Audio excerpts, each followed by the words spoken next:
बिस्मिल्लाहिर्रहमानिर्रहीम। मैं हूँ शमा असलम। आज मैं डिस्कस करने लगी हूँ इथोपियन रीजन के बारे में। इथोपियन रीजन, इसकी अगर हम लोग एक्सटेंशन की बात करें ना तो ये होल ऑफ अफ्रीका पर कंसिस्ट करता है।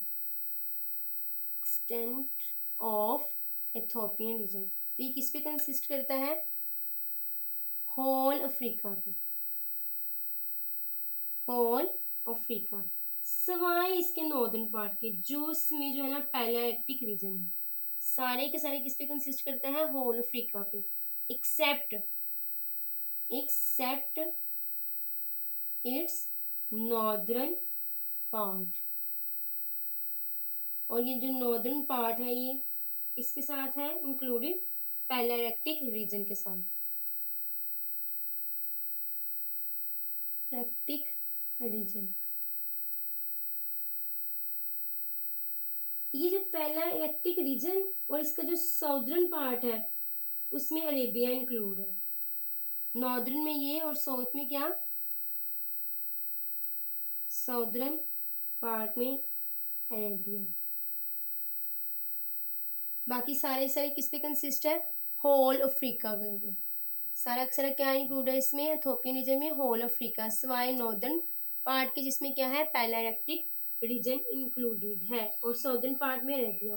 ये जो ये आइलैंड है ना मेडागास्कर, और इसके जो स्मॉल नेबर्स हैं वो भी जो है ना कुछ आथर्स ने ना इस रीजन में इंक्लूडेड कर दिए हुए हैं। ठीक है, by some authors some large island of, कुछ आथर्स ने, सम ऑथर्स ने इस रीजन में मेडागास्कर, ये बेसिकली जो है ना ये ईस्ट अफ्रीका का एक कंट्री है। ठीक है, ईस्ट अफ्रीका का कंट्री है, और इसके कुछ नेबर्स एंड इट्स नेबर्स वो भी जो है ना इसमें इंक्लूडेड कर दिए गए हैं। It is zoological, it is very destructive. ठीक है, इसमें जो है ना हम लोग को सेपरेशन नजर आती है and as an ancient continental island के तौर पर। इसकी हम लोग को कैसे सेपरेशन नजर आती है? एनिशियंट कॉन्टिनेंटल आइलैंड के तौर पर। कॉन्टिनेंटल आइलैंड ऐसा है जिसमें जो है ना सिंपली कॉन्टिनेंटल का कुछ जो है ना अनसबमर्ज्ड पार्ट होता है, जो कि इंटायरली तौर पर जो है ना वाटर के साथ घेरा हुआ होता है। और बहुत ज़्यादा जो लार्जर आइलैंड है ना दुनिया में, वो ज़्यादातर कॉन्टिनेंटल आइलैंड ही पाए जाते हैं। नेक्स्ट हम बात करते हैं इसके फिजिकल फीचर्स और क्लाइमेट के हवाले से। फिजिकल फीचर्स,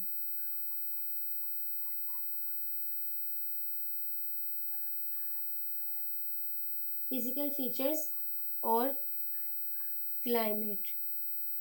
ये जो रीजन है ना ये बॉन्डेड है सारी साइड से समंदर के साथ, सिवाय एक साइड पे जो कि मैंने क्या बताया थी, नॉर्दर्न साइड। कौन सी साइड? नॉर्दर्न साइड, जो कि ये सहारा के साथ अटैच है। किसके साथ? पैलेआर्कटिक रीजन के साथ। हम लोग इसमें क्या लिखेंगे? All sides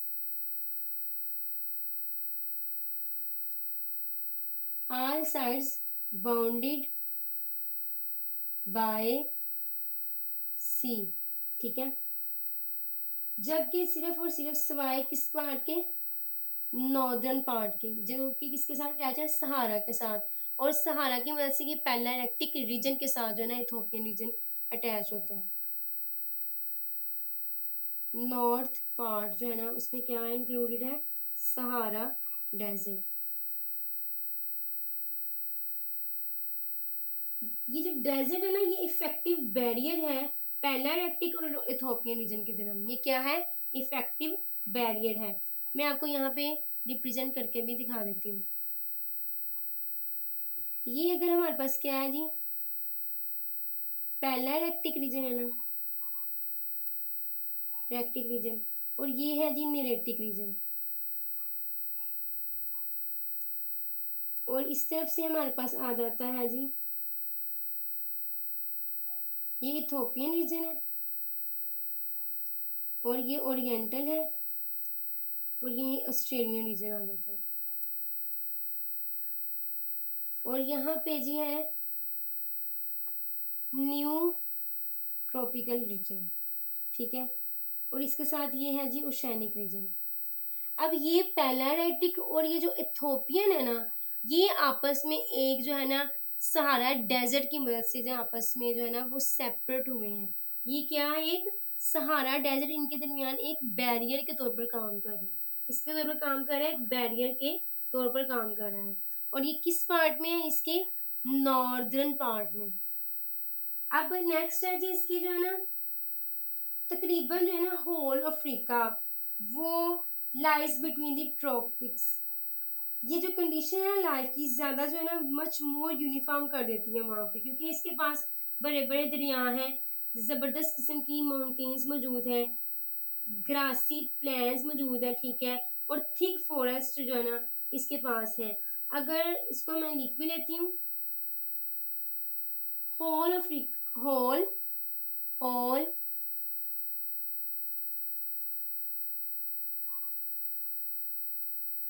whole of Africa lies between, whole Africa किसमें है जी, ट्रॉपिसिस के दरमियान। तो इसकी वजह से क्या हो जाती है, लाइफ जो है वो यूनिफॉर्म हो जाती है, ठीक है। और साथ साथ जो है इसके पास क्या है जी, बिग रिवर्स हैं, बड़े बड़े दरिया हैं और माउंटेन्स भी पाई जाती हैं।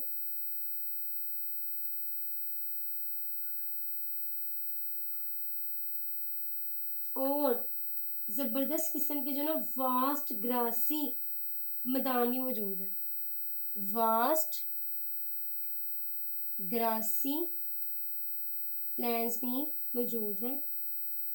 और इसके पास थिक घने जंगलात भी हैं, थिक ट्रॉपिकल फॉरेस्ट भी हैं। जनवरी में देखा जाए ना तो सारे के सारे जो इथोपियन रीजन है ना उसका जो टेम्परेचर होता है ना वो 20 सेल्सियस टू 30 सेल्सियस रहता है। किसकी मैं बात कर रही हूँ, इन जनवरी। जनवरी में हम लोग देखें तो क्या सेल्सियस रहता है टेम्परेचर का, 20 to 30।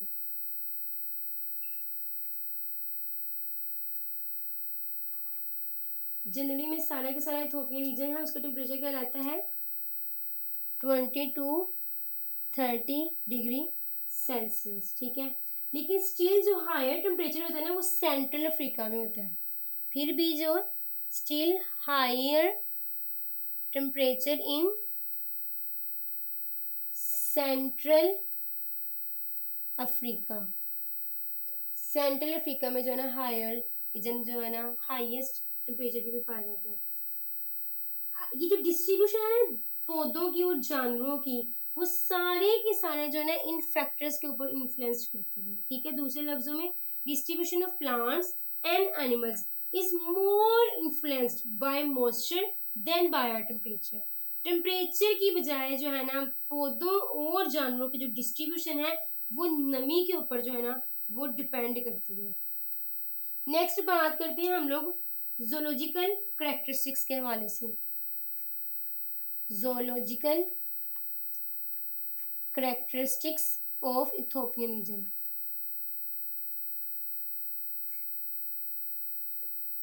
अब इसमें जो फन है ना इथोपियन का वो बहुत ही ज्यादा है और इसमें बहुत ही वैरायटी पाई जाती है और वेल मार्क्ड है, हम लोग को नजर आ रहा होता है। और इसके अंदर जो है ना 161 ट्रस्टियल वर्टिब्रेट्स पाए जाते हैं। कितने पाए जाते हैं, 161 ट्रस्टियल वर्टिब्रेट्स आर इंक्लूडेड। ट्रस्टियल वर्टिब्रेट्स वो कितने हैं जी, ट्रस्टियल वर्टिब्रेट्स जी 161 फैमिलीज।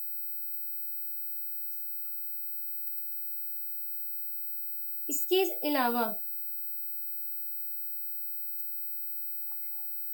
लार्ज मैमल्स जैसे कि गोरिल्लास हैं, चैंपेंजीन हैं, मंकीज हैं, ठीक है, जिराफ है, एंटीलोप्स है, जेब्रा है, लायंस है, लियोपार्ड्स हैं, ये सारे के सारे जो लार्ज मैमल्स हैं ना वो भी हम लोग को यहाँ पे स्टडी करने को नजर आते हैं। Large mammals are included here, like जिसकी मैं एग्जांपल आपको दे देती हूँ, गोरिल्लास। सही। अब जो है ना 12 फैमिलीज जो है ना वो एक्सक्लूसिव है, यानी कि इंडेमिक फैमिलीज हैं। नेक्स्ट मैं बात करती हूँ बर्ड्स के हवाले से। किसके हवाले से? बर्ड्स कि कौन कौन से जो बर्ड्स है ना वो इंक्लूडेड है इसमें।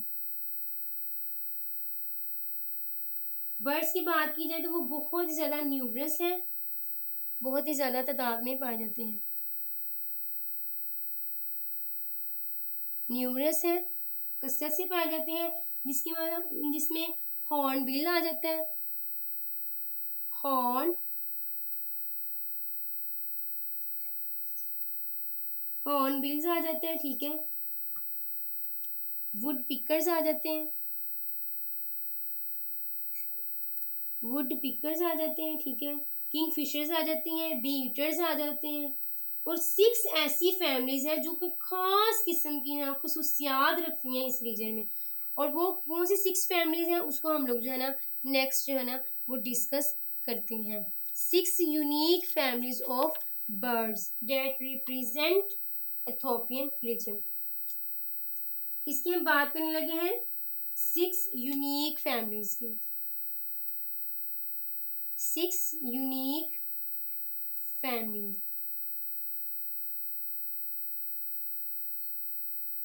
of birds in Ethiopian region।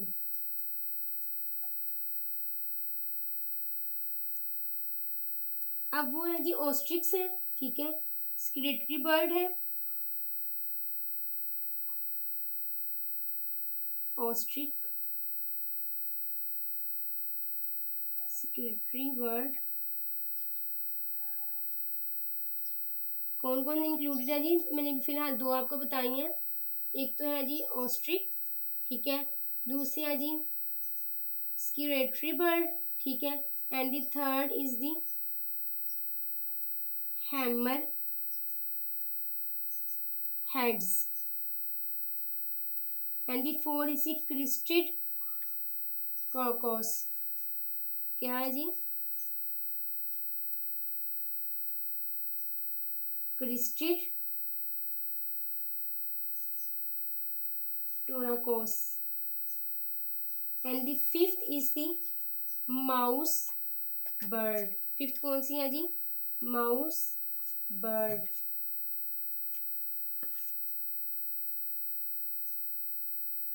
And the six is the helmet shrikes. 6 कौन सी है जी? हेलमेट श्रिक्स, ठीक है। अगर नेक्स्ट हम रेप्टाइलियन फाना की बात करते हैं तो वो भी बहुत ज्यादा पाया जाता है, जिसमें रिप्टाइल्स आ जाते हैं।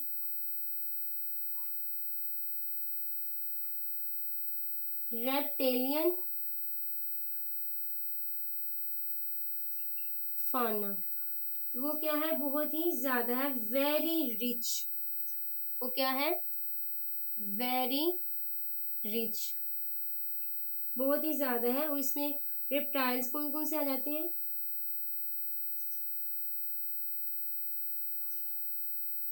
Turtle, turtles, agamids, crocodiles, monitor lizards है, पाइथन है, और भी बहुत ज्यादा 50 ऐसी स्पीशीज हैं जो कि कैमलियोन्स हैं इन द वर्ल्ड, यानी कि ओल्ड वर्ल्ड लेजर्ड्स। क्या कहते हैं इसको? Old world lizards. 50 स्पीशीज। कितनी? 50 स्पीशीज। क्या है वो? कैमिलियंस हैं, यानी कि ओल्ड वर्ल्ड लेजर जिनको कहते हैं, कैमियोलॉन्स है। जबकि 46 ऐसी स्पीशीज है जो कि इस रीजन में पाई जाती हैं। क्लियर है ये चीज? 46 स्पीशीज क्या है, वो इस रीजन में पाई जाती हैं। ये कैमिलियंस क्या है? बेसिकली ये ओल्ड वर्ल्ड लेजर्ड है। अब रेप्टिलियन फाना के बाद हम लोग बात करते हैं एम्फीबियन फाना के हवाले से। एम्फीबियन भी हम लोग को यहाँ पे कुछ ज्यादा नजर नहीं आते, ठीक है। फ्रॉग्स और टोड्स बहुत ज्यादा होते हैं, और टेल्ड एम्फीबियंस और ट्री फ्रॉग्स नहीं होते हैं, यानी कि एब्सेंट होते हैं, ठीक है। सिर्फ और सिर्फ एक ही फैमिली जो है ना हम लोगों को वो नोटेबल होती है, जो कि एक्सक्लूसिव है इस रीजन में, वो है डेक्टाइल थ्रीडिया, जिसको एक जीनस को रिप्रेजेंट किया हुआ है जिसका नाम है जीनोपस, जो कि क्लाड टोड है। क्लियर है? मैं इसको यहाँ पे लिख रही हूँ ताकि आप लोगों को मजीद क्लियर हो जाए। एम्फीबियन, एम्फीबियंस क्या है जी? एम्फीबियंस के हवाले से बात कीजिए तो ये क्या है? लेस डिस्ट्रक्टिव है।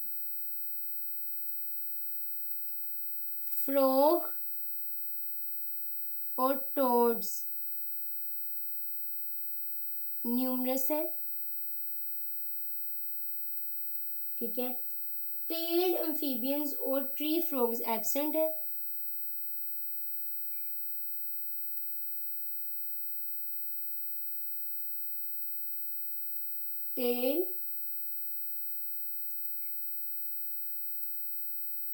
टेल्ड एम्फीबियंस और ट्री फ्रॉग्स, टेल्ड एम्फीबियंस की बात हो रही है, ये क्या है? एब्सेंट है। और सिर्फ नोटेबल फैमिली जो कि एक्सक्लूसिव है इस रीजन में, वो है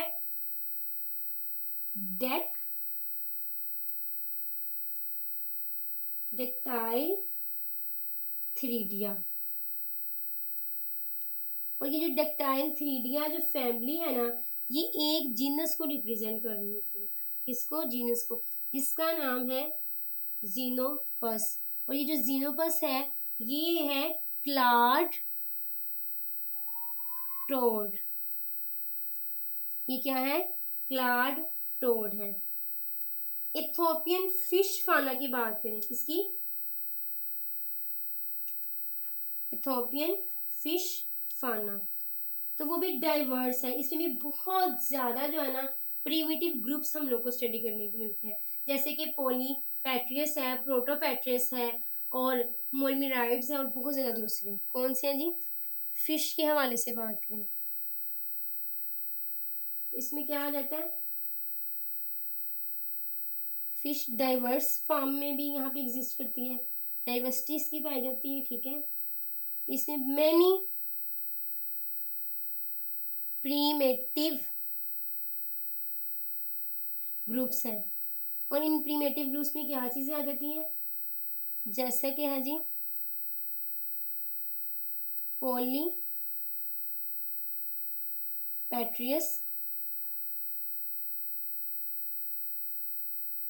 पोलीपैट्रियस, है, प्रोटोपैट्रियस है, ठीक है। और इसके साथ साथ वो भी हम लोग को जो है ना वो बहुत ही स्टडी करने को मिलती है in the case of primitive group.